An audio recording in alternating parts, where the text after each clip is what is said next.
Litteä maa. Litteä vitu maa. Siitä onkin nyt hyvä alkaa keskustelemaan litteästä maasta. Nyt 2020-luvulla, kun on tullut nämä monetkin, mitä media sanoo salaliittoteorioiksi samassa luokassa kuin litteän maan kanssa, esimerkiksi tämä koronatoimet ja kaikki muu, niin kun alkaa tulla tavallisen kansan kasvoille, että miten nämä salaliittoteoriat oli ihan totta, niin nyt on tosiaankin hyvä hetki alkaa puhua litteästä maasta. Todella fiksu idea.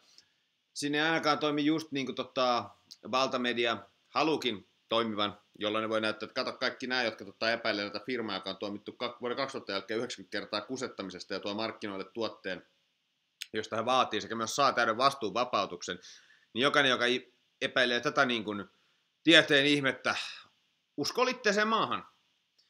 Ja sillä kun puhuu litteestä maasta, niin sillähän just edistää tätä narratiivia, mitä valtamedia on alusta asti levittänyt kaikista koronatoimien epäilijöistä.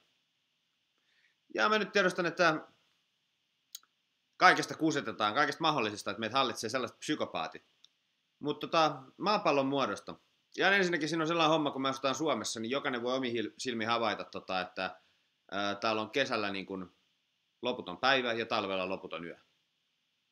Niin jos se maapallo on litteä, niin mikä oikein selittää sen? No tietysti on näitä kaiken maailman hienoa karttoja, mutta se on tosi niinku, mä oon omin silmin myös nähnyt sen, kun mä oon ollut esimerkiksi Egyptissä joskus nuorena, että siellä aurinko laskee sille, että sä näet silmällä sen, kun se laskee se aurinko. Ja se vuorokausi kestää sen tasan 12 tuntia vuoden jokaisena päivänä. Toisin kuin Suomessa, jossa on talvella täysin pimeätä ja kesällä täysin valosaa. Tän on jokainen nähnyt omin silmin. Niin mikä muu sen selittää kuin se, että maapallo on pyöreä? No tietysti löytyy nyt jotain silleen ihme kuvioita, mikä niin kuin selittää sen monimutkaisen, että miten se aurinko poukkoilee ja näin. Että kyllähän niitä on tehty kaikenlaisia mallinnuksia, joo.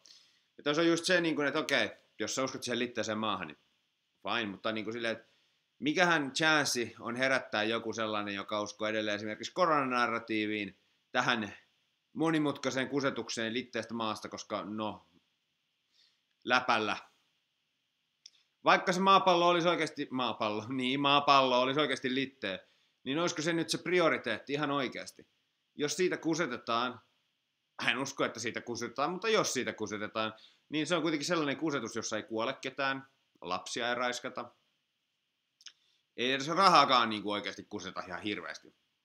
Joku NASA nyt varmaan saisi siitä jotain silleen kusetettua, jos kusettaisi, mutta niin kuin realistisesti ei.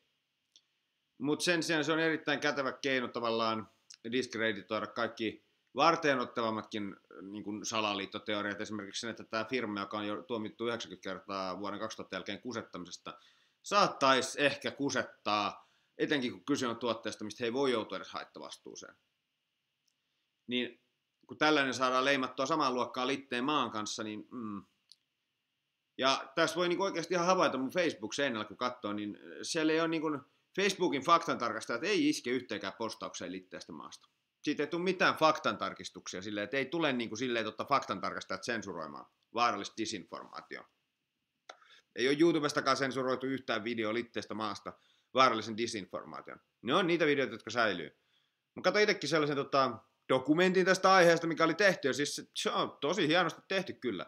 Mä en muista mikä sen nyt dokumentin nimi on, mutta niitä on monia, ne löytyy YouTubesta, Flat Earth Documentary. Ne löytyy saman tien.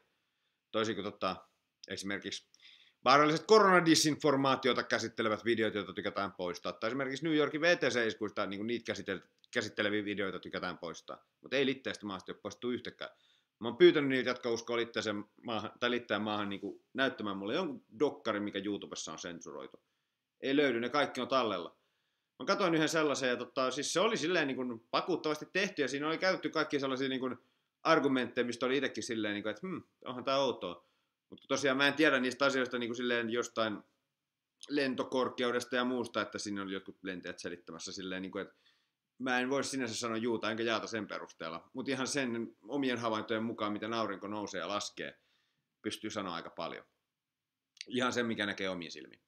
Mutta pisti huomioon, noissa monissa litteemaa-dokkareissa ne on tehty tosi kallilla budjetilla. Kuka ne maksaa? Jokuhan ne nimittäin maksaa. Mistä rahoista? Mikä on tämän rahoittajan motiivi? Ne on erittäin tärkeitä kysymyksiä. että se, että hallitukset ja tiedustelupalvelut ja korporaatiot kusettaa meitä jostain asiasta, ei tarkoita, että ne kusettaa meitä ihan kaikesta. Ne myös sanoo, että veden juominen ottaa janoon silleen, että se on ihan yleisesti käsitetty fakta, mutta tarkoittaako se, että siitä kusetetaan, koska nämä hallitushan kusettaa meitä kaikesta. No, ei nyt ihan kaikesta voi kusettaa. Ja silleen varsinkin, jos ei ole mitään järkeä. Mutta siinä, että ihmisiä viedään siihen uskomaan tähän, tehdään kalliilla rahalla dokkareita, että joku ne on maksanut. Koska te voitte ihan miettiä sitä, että vaikka se maapallo onkin litteä, niin vituttaako jotain Pfizer-Albertia, kun jengi nyt pohtii sitä, että onko maapallo litteä. Tuskin sitä vituttaa. Musta tuntuu, että se on ihan tyytyväinen siihen, kun ihmiset pohtii sitä, eikä näitä kaikki muita mielenkiintoisia tapahtumia, joista mä en voi puhua YouTubessa enempää. Kun tässä on se, että tämä koronanarratiivi, me ollaan nyt siinä vaiheessa, kun tämä koronanarratiivi on äärimmäisen helppo tuhota argumenteilla. Mutta mä en voi sanoa niitä argumentteja tässä YouTubessa, mutta sensuroidaan saman tien tämä video. Mutta jokainen, joka on herännyt tähän koronakusetukseen, tajuaa kyllä sen, että mitä ne argumentit on, millä pystyy aika helposti kumota tämän koronanarratiivin nyt. Ja toistuvat valheet, mitä on viime vuonna esitetty faktoina. Ja miten ne on paljastunut valheiksi. Mutta tässä litteessä maassa se onkin vähän vaikeampi homma. Muuten paitsi sen, että YouTubesta ei tulla varmastikaan sensuroimaan videoita, jos pitää 1,5 tunnin dokumentin tekee litteestä maasta. Ei tulla sensuroimaan videoita. Ei sensuroida yhtäkään videoa. Se voi päästä jopa valtamediassa silleen tällaisiin juttuihin, nämä foliohattuiset hörhöt uskoo johonkin Iltalehden juttuun. Varmasti. Se on se valittu salaliittoteoria, kun tullaan oikein hopea tarjottimella tarjoilemaan. Katso, että uskot tähän litteeseen maahan. Toinen on tämä, mistä mä uskon, että se voikin olla hyvin feikattu. Siis sillä kallistunkin se puolelle, että luultavasti on tämä kuussakäynti. Että hyvin voi olla feikattu. Mä en sano vahvaa juuta enkä jäätä. Mutta tässäkin on just se, että jos kuussakäynnistä ollaan feikattu, niin onko se kovin merkittävä asia? Siinä on silloin kusetettu rahaa amerikkalaisilta veronmaksajilta, ei edes suomalaisilta, koska siinä vaiheessa ei ollut tätä ihanaa globalismia, että me maksettiin kaikesta myös Suomi, mutta amerikkalaisia veronmaksajia on kusetettu joskus 70 vuotta sitten. Niin sen jälkeen on tapahtunut, 60 vuotta sitten, niin sen jälkeen on tapahtunut paljon pahempia kusetuksia, jotka on myönnetty. Iran kontraskandaali, Operaatio Northwoods, HSBC-pankkia kiinni siitä, että pesi miljardia dollaria meksikolaisille huumekartelleille, Irakin sotaan johtaneet valheet.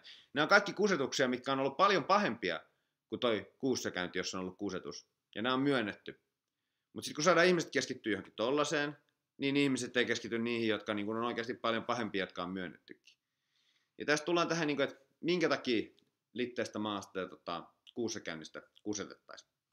Siinä ei silleen rahallista joku NASA ehkä saisi vähän massia.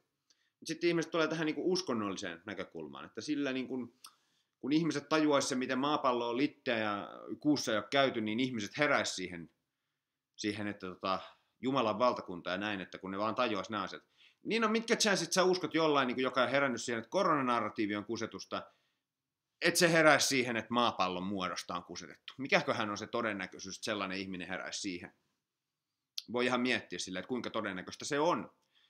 Ja sitten voi miettiä sitäkin, että puhutaan uskonnosta, niin mitä se Jeesus teki? Oliko siellä temppelissä joku kasaamassa kaukoputkea, jolla se voisi kusettaa sitten avaruuskappaleista, ja Jeesus meni sen kumoamaan vai? Niinkö se teki? Ei kun niin se meni kumoamaan ne rahanvaihtajien pöydät. Niin.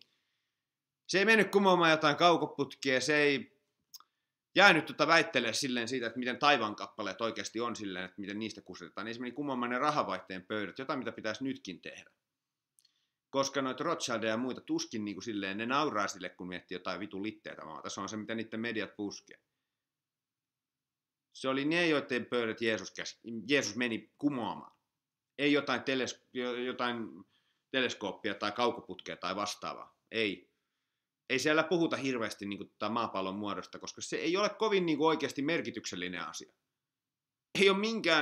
Ei ole Raamattu, ei ole vanhan tai uuden testamentin, ei ole Koranin, ei ole minkään uskonnollisen pyhän kirjan teksteissä hirveästi anneta painoarvoa sille, että mikä on maan muoto. Syystäkin, koska se on oikeasti aika sellainen pieni asia. Sen pitäisi olla pieni asia tämän kaiken kusetuksen keskellä se, että minkä muotoinen maa on. Niin sille ei pitäisi olla niin kuin ihan hirveätä merkitystä. Ja sitten jos me saadaan nämä kaikki muut asiat silleen ratkaistua, niin sen jälkeen voi ehkä alkaa pohtimaan silleen, että onko se maa litteä. Mutta suoraan sanoen nyt paikka se olisi, vaikka mä saisin selkeät todisteet siitä, että se on litteä, niin nyt on oikeasti silleen pikkasen vakavempiakin asioita meneillään. Niin mä en edes niin kuin oikeasti keskittyä siihen. Vaikka mä oon saanut niin kuin monet meistä denialisteista, me ollaan kyllä saatu aika niin kuin silleen täydet todisteet siitä, että niin kuin eräs toinen asia, mistä mä en YouTubessa voi puhua toisin kuin litteästä maasta, niin on täyskusetus. Ja se on ehkä sellainen akuutimpi asia nyt. Niin ehkä siihen pitäisi keskittyä. Ei siihen litteeseen maahan. Se on nimenomaan se, mihin niin meidän halutaankin keskittyä. Et vaikka mä saisin täydet todisteet, että se on oikeasti litteä, niin mä en keskitty siihen. Mutta edelleen, se aurinko. Päivä on pitkä. Loputon päivä ja loputon yö Suomessa. Niin mä en tiedä, jokainen on nähnyt sen omilla silmillään, niin pitäisi ehkä uskoa niitä omia silmiä, ei jotain narratiivia netissä. Koska ihan niin kuin, samalla tavalla voidaan kusettaa kuin valtamediassakin, että joku ne dokkarit on isolla niin kuin, rahalla maksanut. Ja jos joku kysyy motiivia, niin nimenomaan se, että ei keskitytä näihin muihin kusetuksiin, missä oikeasti kuolee ihmisiä, missä lapsia ratkataan. Tämä drag-ilmiökin on nyt kaikkien nähtävillä, että se on tosi fucked up. Niin se on tosi kätevää keskittynyt siihen litteeseen maahan, niidenkin kannalta. Se on tosi kätevää, että ne niin kuin pystyy näyttämään, että kato nämä tyypit, jotka nämä koronahöyryhit ja muut, niin kuin nämä on tällaisia, että nämä uskoo litteeseen maahan. Se on tosi kätevää niiden kannalta, että pystyy näyttämään sille. Ja se uskonnollinen argumentti voidaan oikeasti heittää nurkkaan, koska se Jeesus ei tosiaan mennyt kaatamaan sinne temppeliin mitään kaukoputkea. Rahavaihteen pöydät, ja se on just se, mitä pitäisi nytkin tehdä. Ja jos jollain litteitä maata pohtimalla, se ei onnistu. Siinä pelaa niiden pussiin, jotka tätä kosetusta pyörittää. Mutta jos sä haluat tukea tällaista vapaata journalismia, alhaalla mun tilinumeroa, mä en saa sellaisia rahoituksia kuin nämä saa, jotka tekee litteä maadokkareita jostain syystä. Jes, kiitos.